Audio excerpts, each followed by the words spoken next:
Hello, everyone. Welcome to School After Hours podcast, where we talk about all things related to out of school time programming and education. I am your host, Jay Lee, and it's going to be a solo episode today, just me, myself, and I. But there is something that I did want to talk to you about that's very important, okay? So, as you know, right, summertime is coming up. All you're going to do is blink and it's going to be here. So, this is the time to start to do what? Prepare for that time. So the time I'm recording this is almost March, it's February, and now's about the time where you want to dig out your good notebook and pen and start writing down some things so you can get prepared for this short but long planning time of that school year, right? So that being said, that's what I'm going to share with you today. I'm going to share with you some of the things that I do to prepare for summer planning. So we're going to go ahead and jump into it. All right, so one of the three things that I do to prepare for summertime planning is to make sure that I do a survey or a feedback survey with the students that I currently have. This is very important to me because this is a great opportunity to see what is working and what's not working in your program, and also see what things you want to transfer into the summer that you've been doing for the school year. Because a good portion of the time, the students that are participating in your program right now are going to be the kids that's going to show up for the summertime as well. So what better way to see what, they like than to do like a small survey, small group feedback activity, however you want to do it, just to see what is working and what's not working and see what you want to change. But it's also a good opportunity to see if what the core character values that you've been reinforcing over the year has stuck, and the strategies that you use for those character development strategies. Is it something that you could carry over into the summertime as well, so you can consistently get that build, right, that you're looking for and that you want? So feedback survey, definitely important. That's one of the things that I do to prepare for my summer planning. And I would do this before spring break, because after spring break, kids are not going to be thinking about anybody's feedback or giving their opinion about anything.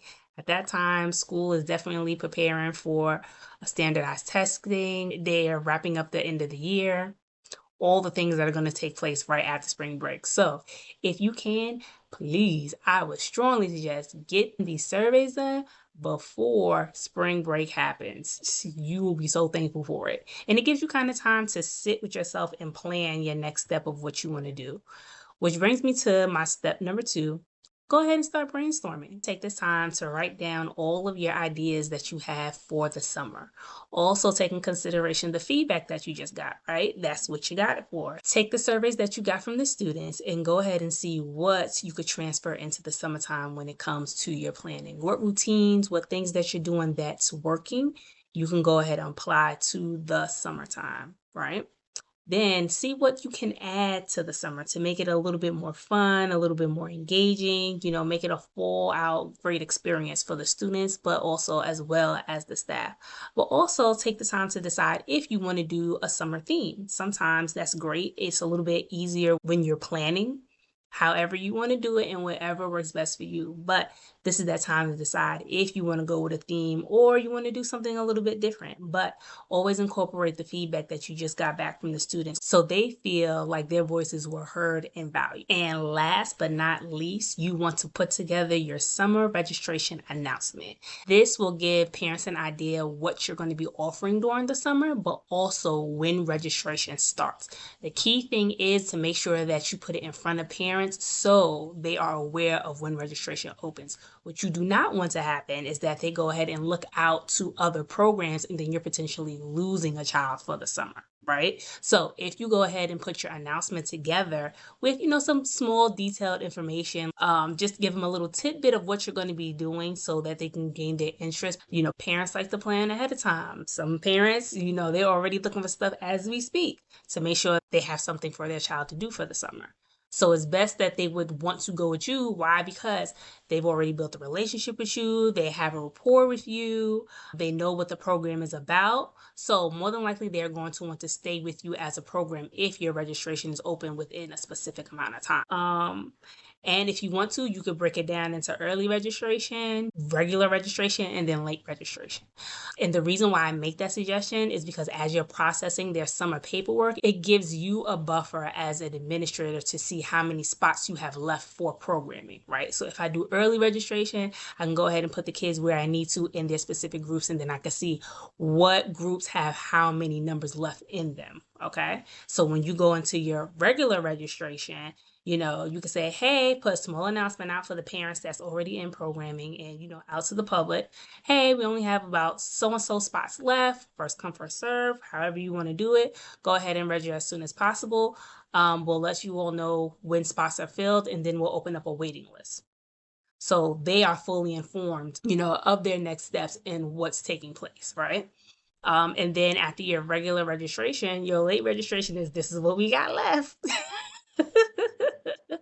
This is what we got left, and then we got to open up this waiting list. But you've done your due diligence in letting parents know when registration would start, and you also give yourself time that way to kind of process the paperwork that's coming in, because it's going to be a lot. And please don't do it by yourself. If you need to recruit help and have someone help you manage that paperwork, especially when you're putting it in the database. Definitely get some help. Do not do it by yourself. But like I said, it gives you an idea of what groups are full, which groups are not, all the things in between, so you can kind of let your parents know, or even let the community know what spots are open.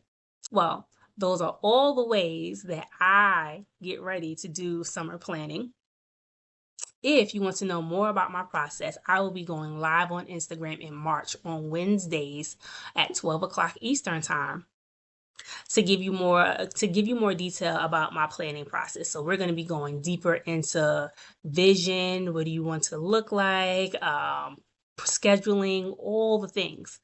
So kind of give you a rundown and idea, and help you go through the process.